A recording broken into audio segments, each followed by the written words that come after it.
Hey guys, it's Alex from 7th Hour Films, back again with Doctor Who. Last time on Doctor Who, we had Cold Blood. Continuing where the Hungry Earth left off, the Doctor, Amy, and Rory continued on their quest to not be killed by, what are they called? The Silurians? Silurians, I think. And they started to broker a peace between the humans and the Silurians, whatever. But the military bitch was like, no. And then the mother bitch was like, no. So the Doctor put a stop to both of them and basically was like, all right, everyone set your clocks. In 1,000 years, we're trying this again. And that was basically that. And then when they were escaping, Rory got killed, and then he got erased from existence by Amy's crack, and yeah, that was basically that, and Rory is just gone. Yeah, that's weird. Yeah, this is where I say no spoilers in the comments whatsoever, like, absolutely no spoilers, everyone remember that, no spoilers. With that being said, I guess let's get on with the next episode of Doctor Who. Without Rory, I guess. This is weird. Oh, just a painter. Alright. So this is one of the last paintings Van Gogh ever painted. Those final months of his life were probably the most astonishing artistic outpouring in history. This guy looks familiar. It was like Shakespeare knocking off Othello, Macbeth, and King Lear. Hi, Doc. Hi, Amy. But is that Bill Nye? With no hope of praise. Something very not good indeed. What thing very not good? Look there, in the window of the church. What's in the window of the church? Uh-oh. Yes. What about the other picture? No, art can wait. This is life and death. We need to talk to Vincent van Gogh. Huh. It's Vincent van Gogh, not God, whatever.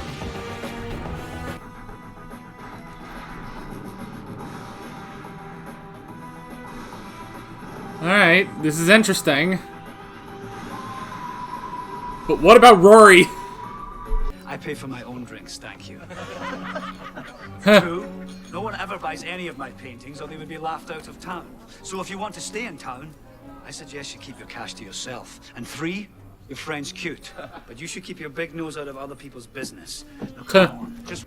I would like a bottle of wine, please, which I will then share with whomever I choose. That could be good. She's single now. I know it's terrible. God, this guy's so hard on himself. That's what I could do. Guess that's the whole point of, you know... Your hair is orange. More red. Yes. So's yours. It's hot as fuck. Yes. Not so much on him. It was more orange, but now is, of course, less orange. So, Oh my gosh, I miss Rory. Churches. Get away from her! Okay. Get madman out of here! What? He didn't do it. Every time I step outside, I feel nature is shouting at me. Come on, come and get me. Come on, come on! Capture my mystery! Inside the mind of an artist. Coffee now. How about some nice, calming tea? Let's get you a cup of chamomile, shall we? Amy. It's just him on caffeine. Amy. God damn it, Amy. It's only been one scene. Vincent. Oh, that's not chickens. Well, no, not really. Oh, is it invisible? You couldn't see him. Okay. Yeah. It's the thing. The thing in the church. Right. Not that far! But pretty fast. See you around. This is a weird episode. Maybe he can see it now because he knows what it looks like. Maybe it's a perception filter that doesn't work anymore. I don't know. What the hell is happening in this episode?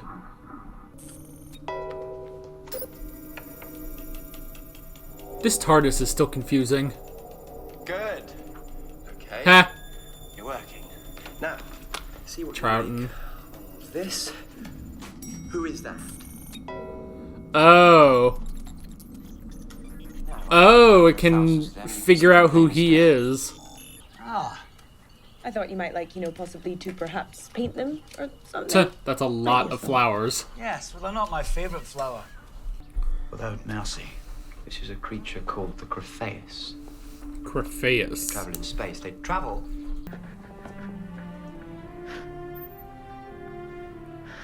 Hey, buddy, alright? Come on. Come out. Come on. Let's go outside. Get out! What are you doing here? What are you doing here? Very well.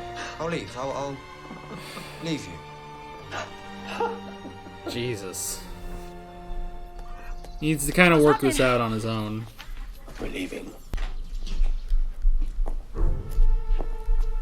I'm ready. Let's go. You sure? I'm sorry you're so sad. You just needed to work it out. But I'm not. I hear the song of your sadness. You've lost someone, I think. I'm not sad. Why Yeah. are you crying? Huh.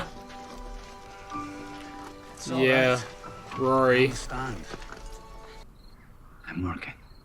Yeah. Well, yes. Paint. Do painting. Yeah. Let him do his work. I remember watching Michelangelo painting the Sistine Chapel. Wow. If you're scared of heights, you shouldn't have taken the job, mate. And Picasso, what a ghastly old goat. Oh my gosh. I kept telling He him. doesn't know what to do. Concentrate, Pablo. Oh my gosh, he's This is how bored. time normally passes. Yeah. Really slowly. He's not a painter. In the right order. Probably right behind you now. There it is. Oh! Doctor! Amy!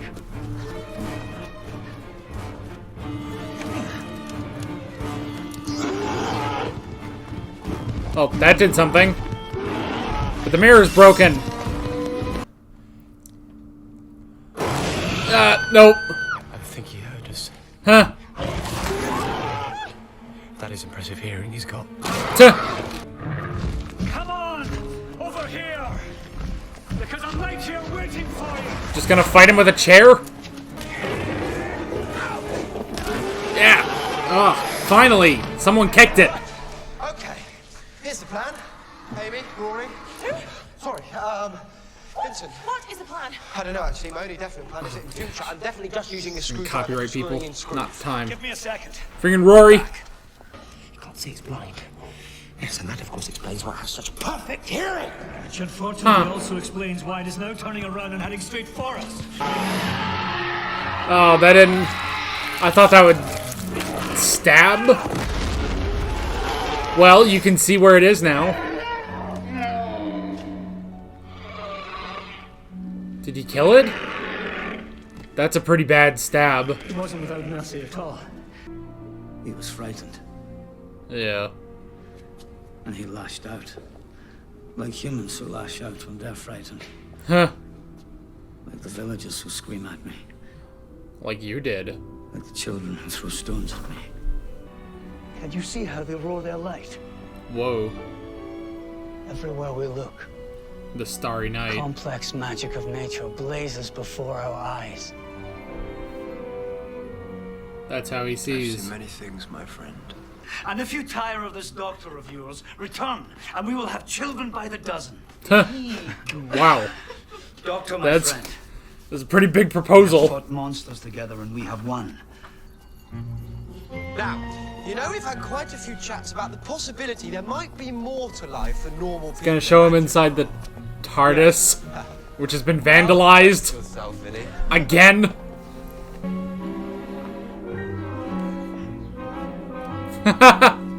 Gotta do it again. Say it. How come I'm the crazy one, and you two have stayed sane? Tuh. Where are we? Paris, 2010 AD, and this is the mighty Musée d'Orsay, home to many of the It took him to greatest paintings. 2010. Oh, that's wonderful. Ignore that. I've got something more important to show you. Huh. Take The heck was that? all your chance. Oh, I don't know if this is the greatest idea, actually.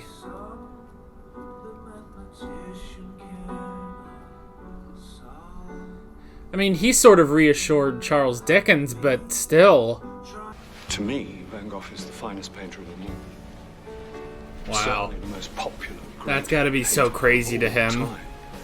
One of the greatest men who ever lived. Jeez, man.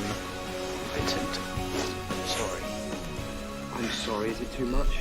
It's a lot, man. No. Huh. Yeah, was that him? Nah. And you are sure marriage is out of the question? This time, Uh, I'm not really the marrying kind. damn it. Come on, let's go back. Still gotta find Rory.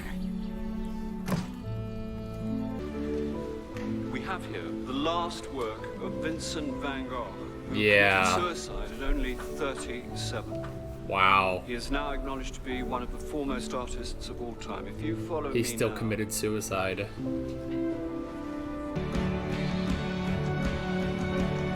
Oh, there's one new painting for Amy.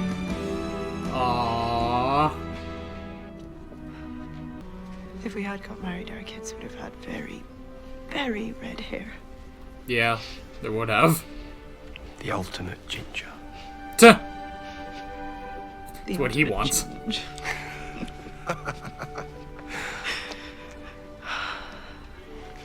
Brighter than sunflowers. And Rory.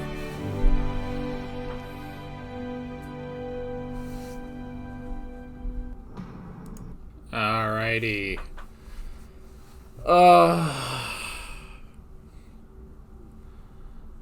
That was sad. Alright, that was a pretty good episode. I really do like when they do their historical episodes where they, interact with the historical figure for the most part. We had Series 1. Series 1, it was Charles Dickens. Series 2, it was Madame de Pompadour. Series 3 was Shakespeare. Series 4 was Agatha Christie. So Series 5 is Vincent van Gogh. Van Gogh? Is that how it's actually pronounced? I've always said Vincent van Gogh. That's how I've always heard it, but apparently, I don't know. I'll give you if the way they say it is the actual way you're supposed to say it, I'll give that one to you guys. We're not going to have a whole aluminum debacle again. I'll give it to you because that's his actual name in the actual like that's how you would say it with a Scottish accent and stuff, I guess. So, if that's actually how it's pronounced, then alright, but I've always heard Vincent van Gogh. So, alrighty.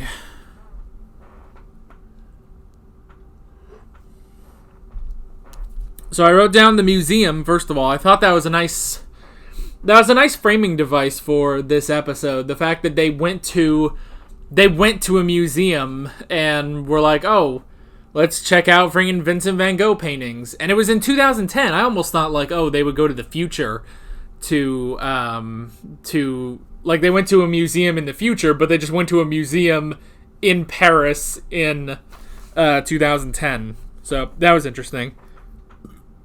Oh, excuse me. Yeah, I thought that was a nice framing device for like finding in the painting the Krafayis,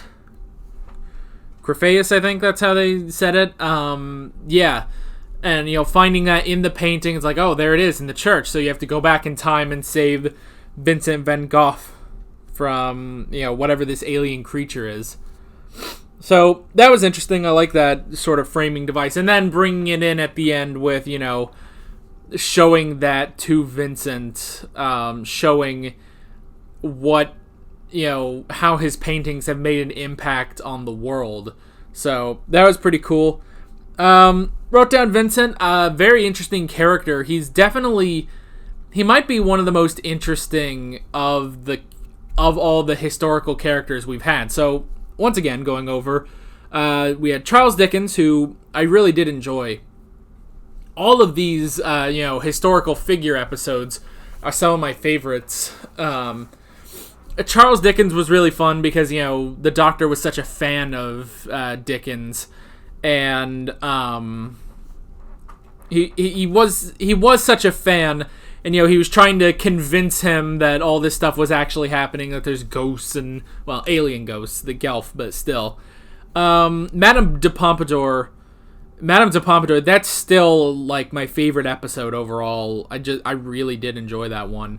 And, just seeing her basically keep aging while the Doctor doesn't, not even because he's regenerating and, he's super old, or it's not even like, with Jack, how Jack, keeps living, but he just doesn't look any different. But just the fact that they keep finding her at different points in her life. And then Shakespeare, I don't know, it was...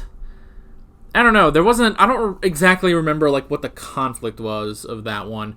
And then, Agatha Christie was kind of interesting. I think to me, that one was the weakest of our 5 historical figure episodes.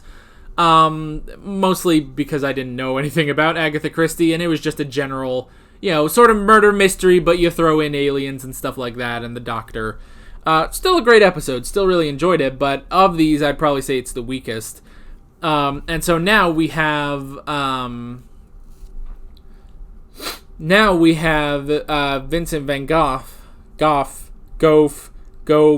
Vincent Van Gogh, I don't know. I might just say Van Gogh, just because it's easier for me to say. But he was definitely like the most complex, which he kind of has to be, the reason, like, his story ends with him committing suicide, so that has to be, like, that's a big deal, and it's like, okay, so we kind of go into, because, this is so close, it's only a few months before he actually does that, we kind of have to get into his psyche a little bit, so that kind of made it interesting, and you can kind of see the Doctor wasn't fully equipped to deal with that. Like when he was, crying in his bed, and the Doctor was basically trying to be like, all right, well, get up and let's just go do this. You can get past this, but it didn't work. He basically just needed to give him time because, a few minutes later, he was up and he was, calm, he was collected, he was ready. And it's like, all right, let's go do this. But yeah, it's like, and he said, it's like, no, I'm actually fine now. Sometimes these moods consume me for weeks, but I'm fine. That one ended. So you do go into a lot of the psyche about and just the depression that Van Gogh faced. So that was definitely interesting. This is probably one of my favorite historical figure episodes that we've had, which I'm happy that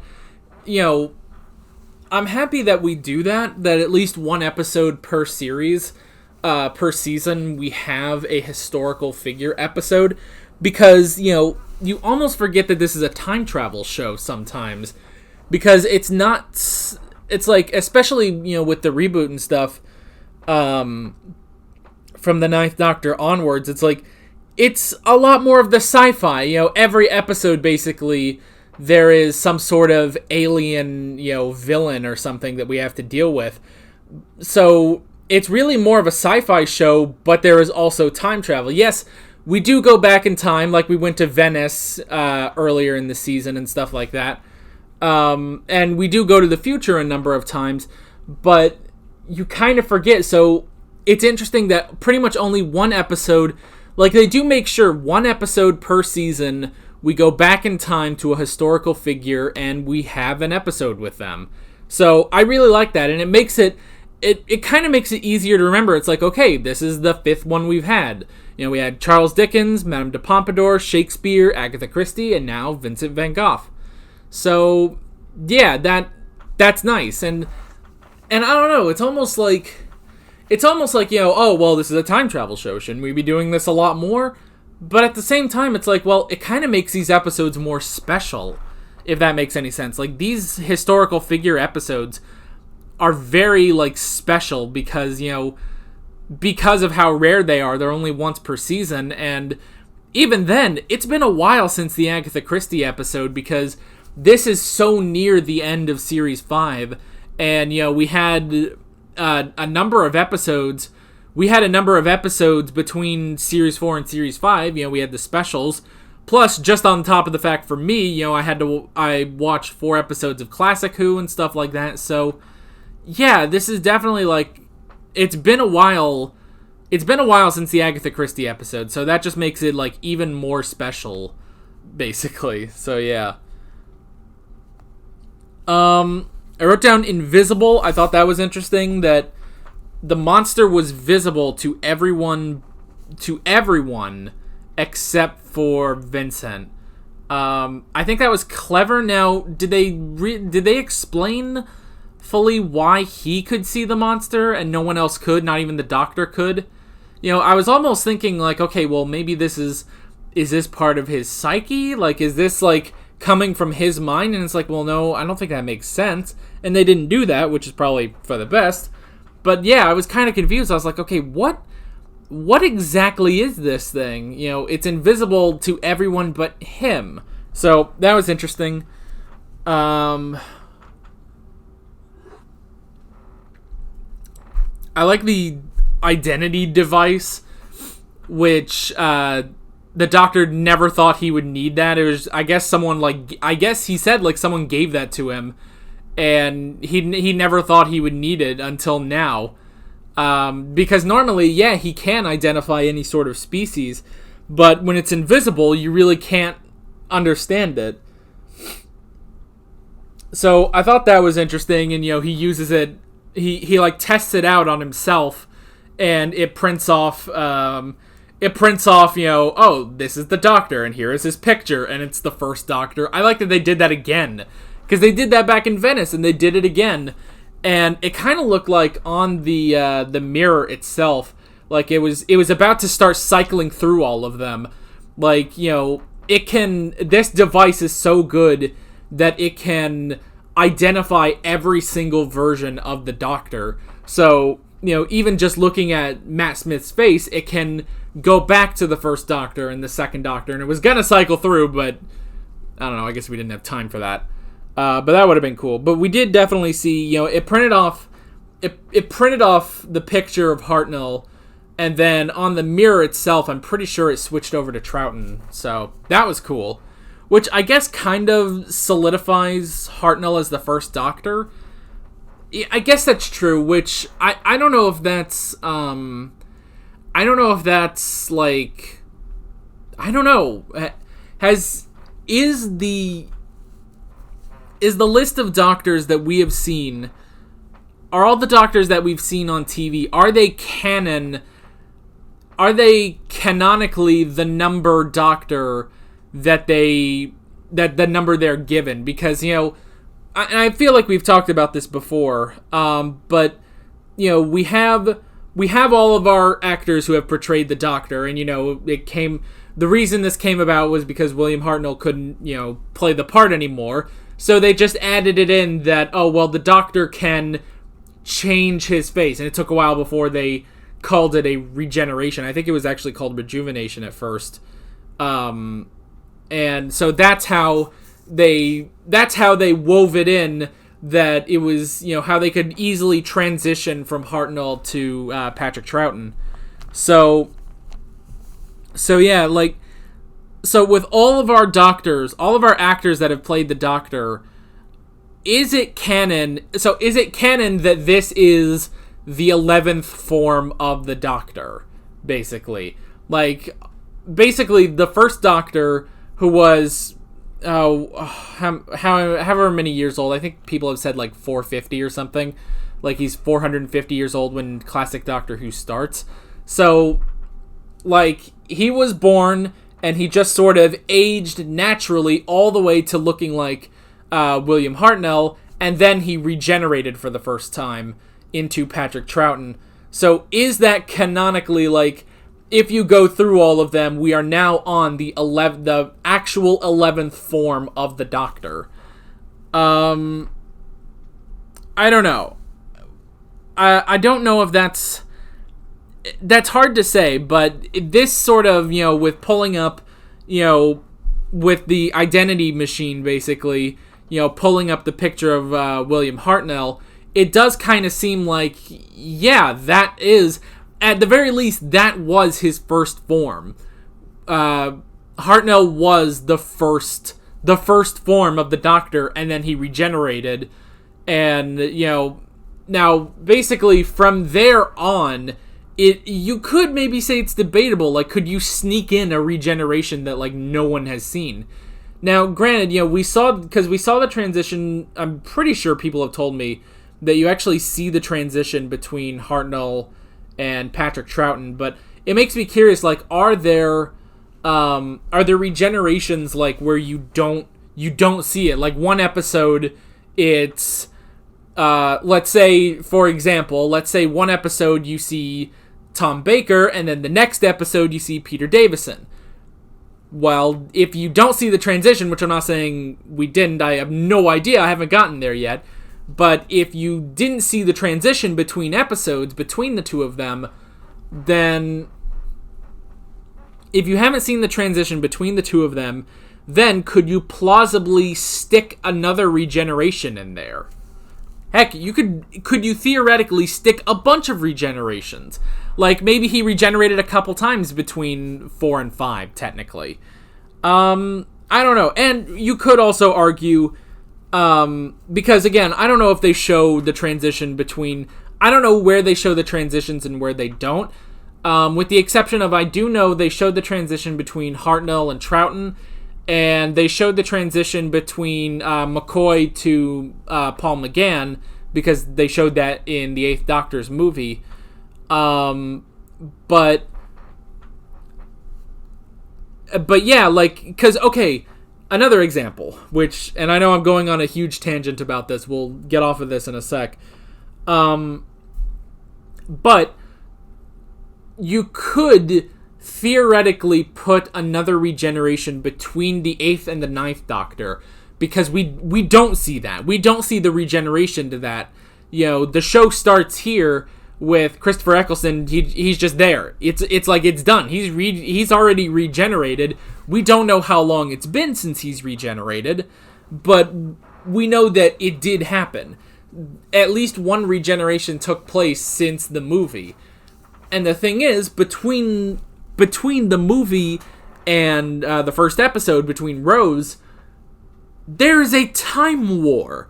So could you theoretically put in that the Doctor regenerated during the time war and we just don't know it? So Paul McGann regenerated into someone who may have regenerated into Eccleston. Or heck, did Paul McGann regenerate into someone who kept regenerating all the way to Christopher Eccleston? Maybe. Now here, like, New Who has put that to rest. We're like, no. Like, it was Eccleston to Tennant, Tennant to Smith. I have no idea if that's actually going to keep going. I would suspect it would. But, yeah, so just a big tangent about regenerations and stuff. Yeah, but it's theoretically possible that there are even more regenerations of the Doctor that we don't know about between certain ones. Again, I don't know between... basically, between 1 and 7, I don't know where you would fit that in. And you can't fit any between 7 and 8 because we saw that. But between 8 and 9, between Paul McGann and Christopher Eccleston, you could fit something in there. Especially because that was the Time War. So, yeah. So now that I've gone on a huge tangent about regenerations, the Krafayis. Interesting design when we actually could see it. This big, like, spiky chicken dude. Kind of interesting. I will say, I don't know. It was pretty, I guess it was pretty basic. They threw some interesting stuff into the design, but it was the pretty basic, sort of freak of the week, monster of the week sort of thing. So, yeah. I wrote down the depression. it is obvious, like, that is what Van Gogh suffered from, is depression. And sometimes he's good and sometimes he's not. And we definitely saw that when he was in bed. Like, there are points where it's really bad and there's just nothing you can do.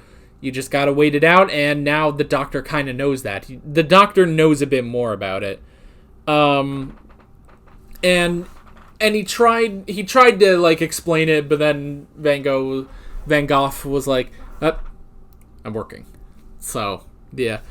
I wrote down the doctor has no patience. I thought that was kind of funny. It's like, yeah, the doctor's not a painter. He's, this is going to take a while for Vincent to paint all this. And it's like, yeah, so we're just going to have to wait. And the doctor is impatient. And he even said so, basically. He's like, is this how time actually flows? Like, forward, slowly, one thing happening after the next. And it's like, oh, that sucks. So, yeah, I thought that was funny. That he's just impatient. The doctor slightly remembers Rory. I wrote that down. He hasn't fully forgotten Rory. Because he even said, it was like, when they were up against the door, he was like, all right, Amy, Rory? And she was like, what? So, yeah. So, and they even said that, kind of said that, it's like, Vincent caught, it's like, yeah, you've lost someone, you are sad. And he was like, oh, I don't know what you're talking about, I'm not sad. And it's like, well, then why are you crying? And she noticed that, so there is something, it's still affecting her. It's like, he's not fully gone yet, so, God, we gotta find him, though. We gotta find him before she hooks up with someone and has dozens upon dozens of babies. With the reddest hair in existence. The ultimate ginger. Which is what the doctor wants to be. Because he still wants to have a regeneration where he's ginger. I hope if they ever do that, they're just like he's just like, oh, I'm ginger. And then he's just like, I don't really care for it. That'd be funny. Oh, man, I've kind of lost all my energy.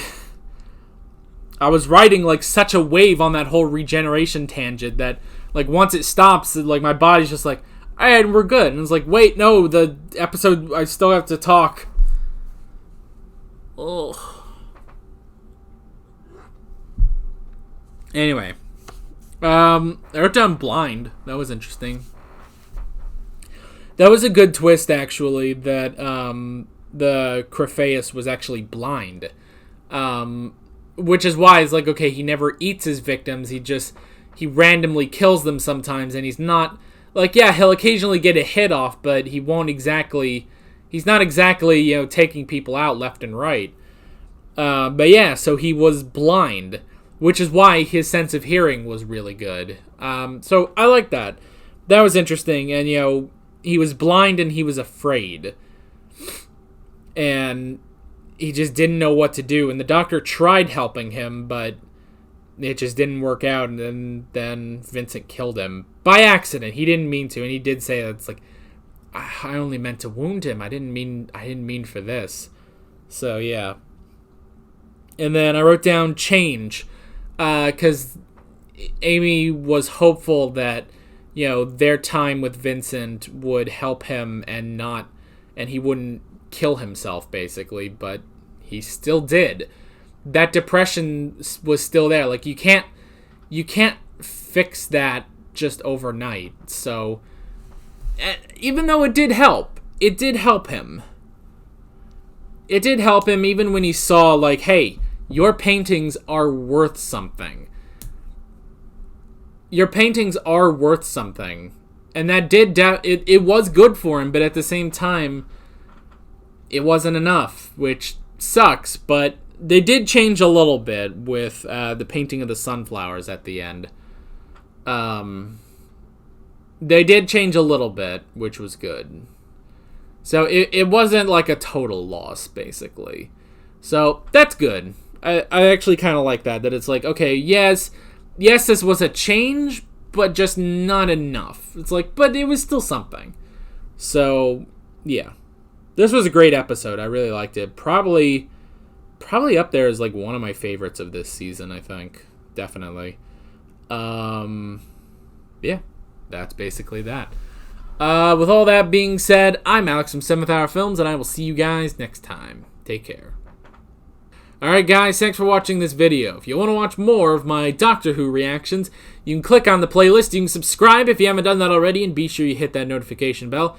You can support me on Patreon and follow me on social media, links below in the description. See you guys later.